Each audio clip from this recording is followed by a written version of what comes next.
Oppo A59 5G এই ফোনটাকে কেনা মানে আপনার মূল্যবান 15,000 ভারতীয় রুপি জলে ফেলে দেওয়ার মতন।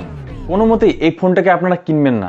বিশেষ করে এই ফোনটাতে এমন একটি বড় কম্প্রোমাইজ করা হয়েছে যেটাকে ইগনোর করা আপনার পক্ষে একদম অসম্ভব। সুতরাং এই ভিডিওতে কেন Oppo A59 5G ফোনটাকে আমি কিনতে মানা করছি সেটা তো জানবই, তার সাথে এটাও জেনে নেব এই ফোনটার পরিবর্তে কোন ফোনটা আমাদের জন্য বেস্ট হবে। সুতরাং Oppo লাভারদের বলছি এই ভিডিওটিকে আগে দেখে নিন, তারপরে আপনারা সিদ্ধান্ত নেবেন যে Oppo A59 5G এই ফোনটাকে আপনারা কিনবেন কিনা।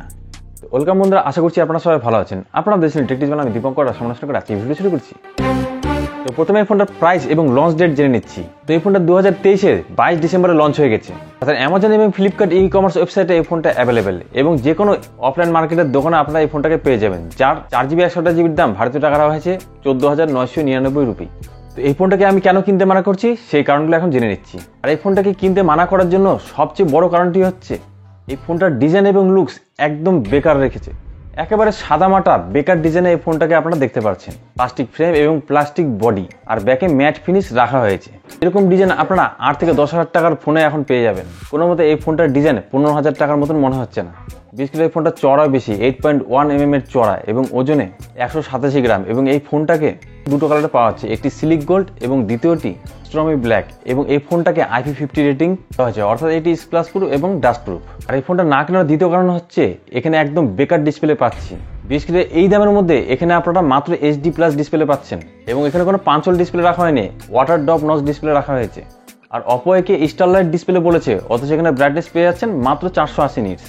মানে আজকাল Oppo সস্তা নেশা করছে বোঝাই যাচ্ছে। আর এত দামের ফোনে আপনারা IPS ডিসপ্লে পাচ্ছেন এবং ডিসপ্লে রিফ্রেশ রেট রাখা হয়েছে মাত্র 90,000। এমনকি ডিসপ্লেতে কোনো প্রোটেকশনও রাখা হয়নি।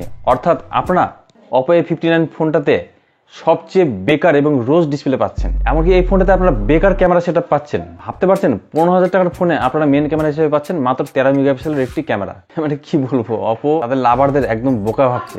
আর এর সামনে মাত্র 8 মেগাপিক্সেলের একটি সেলফি ক্যামেরা রাখা হয়েছে। কি বলবো, 8 থেকে 10,000 টাকার ফোনে এর থেকে বেটার ক্যামেরা আমরা পেয়ে যাই। আর এই ফোনটাকে না কেনার জন্য যে 4 নম্বর কারণটি হচ্ছে সেটা হলো এখানে একদম বেকার প্রসেসর পাচ্ছেন আপনারা। 7 nm উপরে বেস করে তৈরি MediaTek Dimensity 7020 মতন এখানে প্রসেসর রাখা আছে, যার অনটু স্কোর 4 লাখের মতন পেয়ে যাবেন। এই দামে আরও এর থেকে বেটার কোয়ালিটির প্রসেসর আমরা পেয়ে যাই অন্যান্য ফোনে। আপনারা শুনলে অবাক হবেন, Poco M6 5G এই ফোনটা নতুন লঞ্চ হয়েছে, যার দাম ভারতীয় 10,000 টাকার মধ্যে রাখা হয়েছে এবং সেখানে Dimensity 6100+ এর মতন আরও বেটার কোয়ালিটির প্রসেসর দিয়েছে Poco। মানে Oppo কিন্তু প্রসেসরের দিক থেকে এই ফোনে একদম বেকার প্রসেসর দিয়েছে। এমনকি এখানে স্টোরেজ টাইপও রাখা আছে একদম বেকার কোয়ালিটির, eMMC 5.1 এর মতন কম যদি স্টোরেজ টাইপ পাচ্ছেন। তাছাড়া এই দামে অন্যান্য কোম্পানির ফোনগুলোতে ডুয়েল স্টুডিও স্পিকার এবং ডলবি অ্যাটমসের সাউন্ড সিস্টেম পান, কিন্তু এখানে মাত্র একটি সিঙ্গেল স্পিকার রাখা হয়েছে। সফটওয়্যার হিসেবে কালারওয়েজ পেয়ে যাবেন এবং Android 13 এর উপরে বেস করে এটি তৈরি হয়েছে। তবে একটি ভালো জিনিস, Oppo হয়তো এখানে 3 বছরের OS আপডেট বা সিকিউরিটি আপডেট প্রোভাইড করতে পারে এবং এখানে 5000 mAh এর ব্যাটারি আছে, যেটিকে চার্জ করার জন্য 33 ওয়াটের চার্জিং সাপোর্ট রাখা আছে। তবে 33 ওয়াটের চার্জারটা বক্সে পেয়ে যাবো আমরা। যাক, এই দিক থেকে Oppo কোনো কম্প্রোমাইজ করেনি।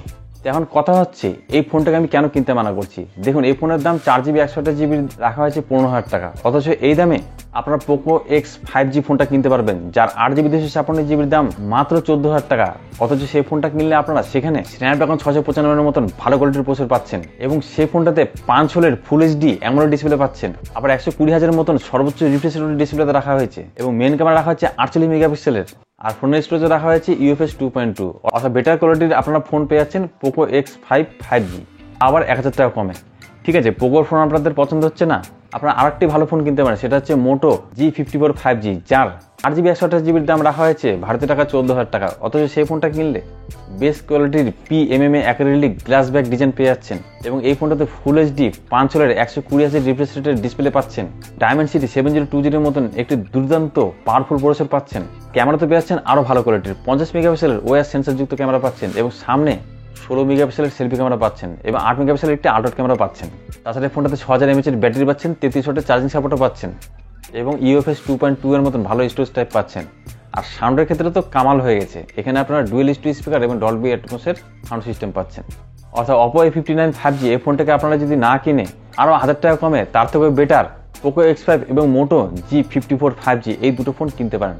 তো আপনারা এই দুটি ফোনের মধ্যে কোন ফোনটা কিনতে যাচ্ছেন, না অপরই ফোন কিনতে চাইছেন, কি মতামত আপনাদের অবশ্যই কমেন্ট করে জানাতে পারেন। আর ভিডিওটি ভালো লাগলে একটি লাইক করতে পারেন এবং চ্যানেলে নতুন হলে চ্যানেলটিকে এখনই সাবস্ক্রাইব করতে পারেন। তো আজকে ভিডিও রাখছি বন্ধুরা, দেখা হবে আপনাদের সাথে নেক্সট ভিডিওতে। আজকে টাটা বাই বাই।